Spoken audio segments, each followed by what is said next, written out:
All of his co-workers were gone. What could it mean? Stanley decided to go to the meeting room. Perhaps he had simply missed a memo.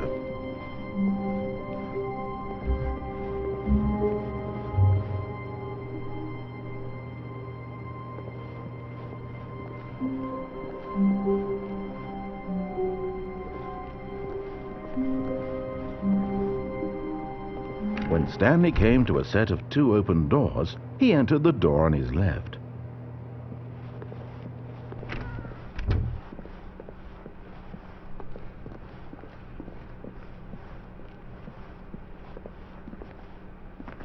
Yet there was not a single person here either.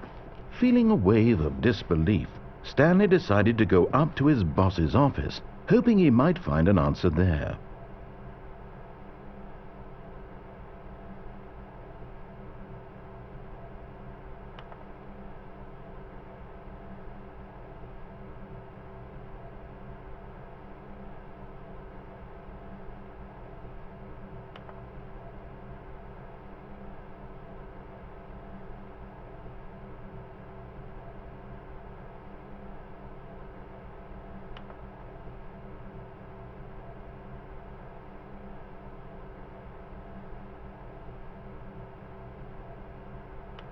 Stanley just stood there doing nothing at all. He seems to think I have nothing better to do with my time than to sit around and describe every fascinating little detail of his inability to do anything.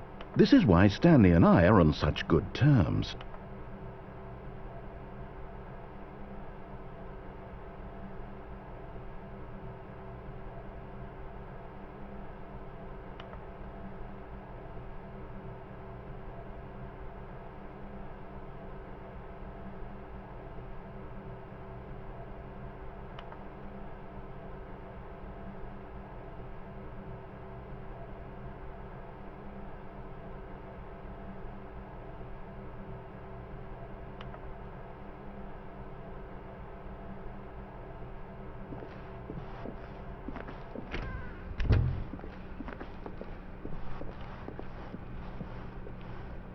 Coming to a staircase, Stanley walked upstairs to his boss's office.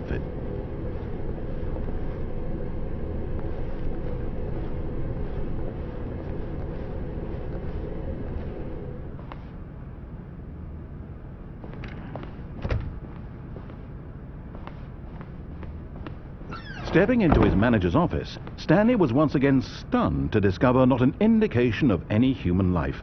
Shocked, unraveled, Stanley wondered in disbelief who orchestrated this. What dark secret was being held from him? What he could not have known was that the keypad behind the boss's desk guarded the terrible truth that his boss had been keeping from him. And so the boss had assigned it an extra secret PIN number, 2845. But of course, Stanley couldn't possibly have known this. Yet incredibly, by simply pushing random buttons on the keypad, Stanley happened to input the correct code by sheer luck. Amazing. He stepped into the newly opened passageway.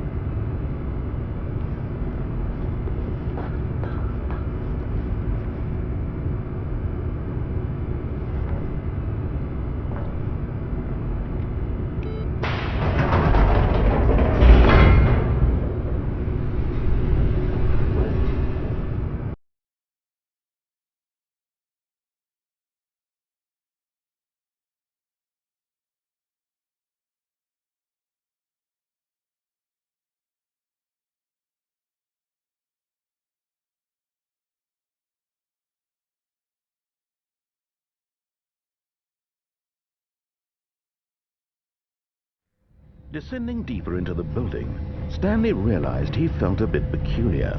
It was a stirring of emotion in his chest, as though he felt more free to think for himself, to question the nature of his job. Why did he feel this now, when for years it had never occurred to him? This question would not go unanswered for long.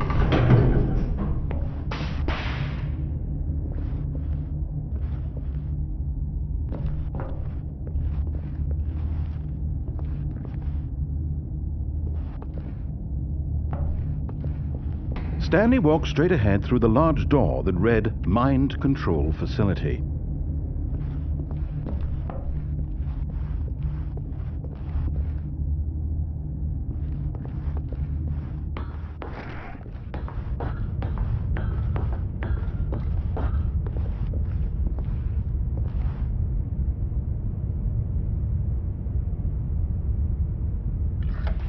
The lights rose on an enormous room packed with television screens.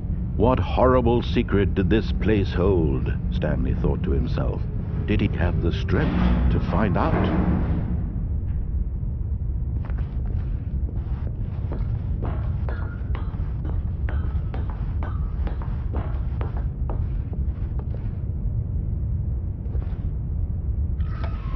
Now the monitors jumped to life, their true nature revealed. Each bore the number of an employee in the building, Stanley's co-workers. Lives of so many individuals reduced to images on a screen, and Stanley, one of them, eternally monitored in this place where freedom meant nothing.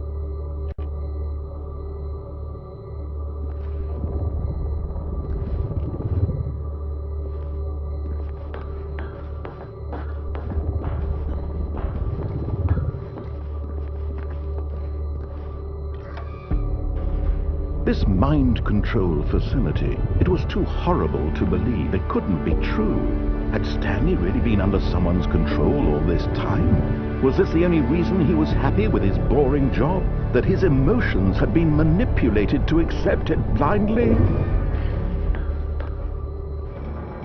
No, he refused to believe it. He couldn't accept it. His own life in someone else's control? Never! It was unthinkable, wasn't it? Was it even possible? Had he truly spent his entire life utterly blind to the world?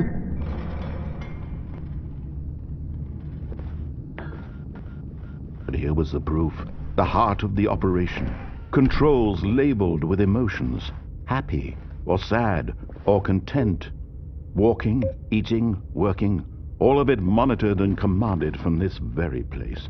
And as the cold reality of his past began to sink in, Stanley decided that this machinery would never again exert its terrible power over another human life. For he would dismantle the controls once and for all.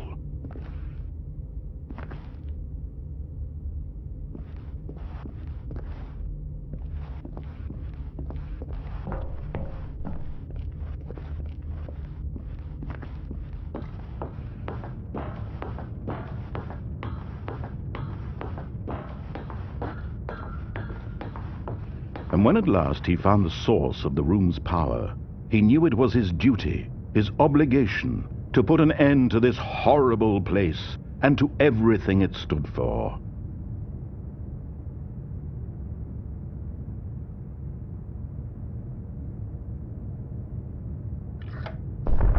Oh, Stanley, you didn't just activate the controls, did you?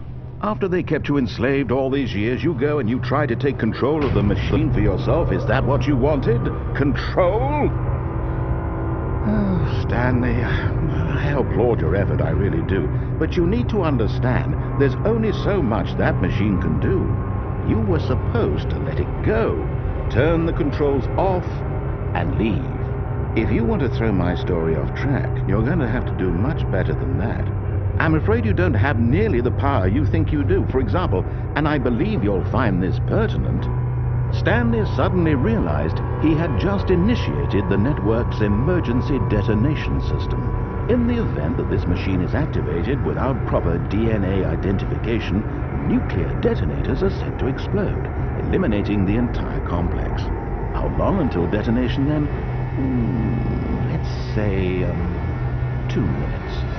Ah, now this is making things a little more fun, isn't it, Stanley? It's your time to shine. You are the star. It's your story now. Shape it to your heart's desires. Oh, this is much better than what I had in mind. What a shame we have so little time left to enjoy it. Mere moments until the bomb goes off. But what precious moments each one of them is. More time to talk about you, about me, where we're going. What all this means, I barely know where to start. What's that? You'd like to know where your co-workers are? A moment of solace before you're obliterated? All right, I'm in a good mood. You're gonna die anyway. I'll tell you exactly what happened to them. I erased them. I turned off the machine. I set you free. Of course, that was merely in this instance of the story. Sometimes when I tell it, I simply let you sit there in your office forever, pushing buttons endlessly and then dying alone. Other times, I let the office sink into the ground, swallowing everyone inside, or I let it burn to a crisp. I have to say this, though, this version of events has been rather amusing. Watching you try to make sense of everything and take back the control wrested away from you, it's quite rich. I almost hate to see it go. But I'm sure whatever I come up with on the next go-around will be even better. My goodness, only 34 seconds left. But I'm enjoying this so much. You know what? To hell with it. I'm going to put some extra time on the clock. Why not? These are precious additional seconds, Stanley. Time doesn't grow on trees. Oh dear me, what's the matter, Stanley? Is it that you have no idea where you're going or what you're supposed to be doing right now? Or did you just assume when you saw that timer that something in this room was capable of turning it off? I mean, look at you. Running from button to button, screen to screen, clicking on every little thing in this room. These numbered buttons, no, these colored ones, or maybe this big red button, or this door. Everything, anything, something here will save me. Why would you think that, Stanley? That this video game can be beaten? Won? Solved? Do you have any idea what your purpose in this place is? Stanley, you're in for quite a disappointment. But here's a spoiler for you. That timer isn't a catalyst to keep the action moving along. It's just seconds ticking away to your death. You're only still playing instead of watching a cutscene because I want to watch you for every moment that you're powerless. To see you made humble. This is not a challenge. It's a tragedy. You wanted to control this world, that's fine. But I'm going to destroy it first, so you can't. Take a look at the clock, Stanley. That's 30 seconds you have left to struggle. 30 seconds until a big boom and then nothing. No ending here, just you being blown to pieces. Will you cling desperately to your frail life, or will you let it go peacefully? Another choice. Make it count. Or don't. It's all the same to me, all a part of the joke. And believe me, I will be laughing at every second of your inevitable life from the moment we fade in until the moment I say, happily ever up.